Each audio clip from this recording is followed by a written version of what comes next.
All right, thank you. Yeah, so there's many ways in which the federal government either is regulating the trucking industry in a sort of backwards fashion and or handing it out excessive amounts of taxpayer money. You may have heard for decades now about this truck driver shortage. That's not true, and it never has been. There are over 9 million people in the United States with CDL licenses. What the trucking industry has is a driver retention problem, and that problem is subsidized by the taxpayer by giveaways to many large trucking companies' very own in-house truck driving schools, which we call CDL mills, which keep throwing people at the business. Even Secretary of Transportation Pete Buttigieg has admitted that 300,000 truckers quit every year, and there's statistics showing that we produce 450,000 new CDLs every year. Nobody ever asks where those drivers are going, why they leave, or where the money is coming from to continuously train so many people. Much of that money comes from state and federal funds.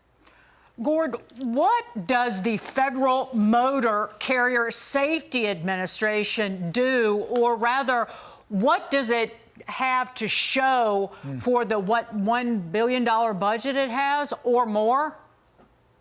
Yeah, the FMCSA's annual budget as of last year is $951 million, and they don't have very much to show for it. They have an interim leader. Their last director, a lady named Robin Hutchison, stood down.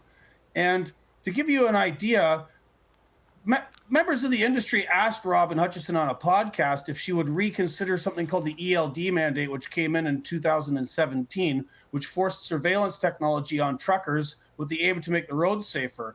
That mandate actually caused higher aggressive driving, higher rates of accidents, and did exactly the opposite of it. So people in the industry said, hey, are you going to revisit this mandate? And she said, no. So we have this problem where we have this extremely expensive regulatory agency that's doing everything kind of like behind the ball. Instead of preventing low quality, dangerous drivers from getting on the road in the first place, they're trying to use technology to fix a problem that's already gone down the road.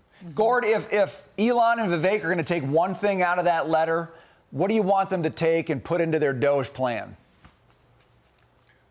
Right, yeah. Cut out this spending that's unnecessary. Let the industry fix its own problems and stop regulating it from behind the ball on problems that already exist and regulate them before they start. Stop allowing so many people get into the business that shouldn't be, including so many illegal migrants. Wait, stay on that, Gord. Right. How many illegal migrants are estimated to be driving, like operating under a CDL license in the United States? Well, this is the problem. We don't know because no one's ever actually looked into it. There's a number of different articles around. You'll find out about like a truck accident, and maybe it'll say somewhere, this person was actually from, Venezuela or El Salvador or maybe the Ukraine, and nobody ever asks the question how they got here. And then we have problems with DMVs in various parts of the country acting crookedly and giving out CDLs without anyone ever having taken a test. So there's this whole thing going on out in the industry, and nobody's ever done an investigation into it to see just how much it's being affected.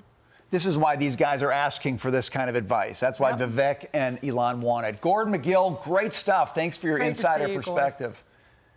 Thank you for having me. All right.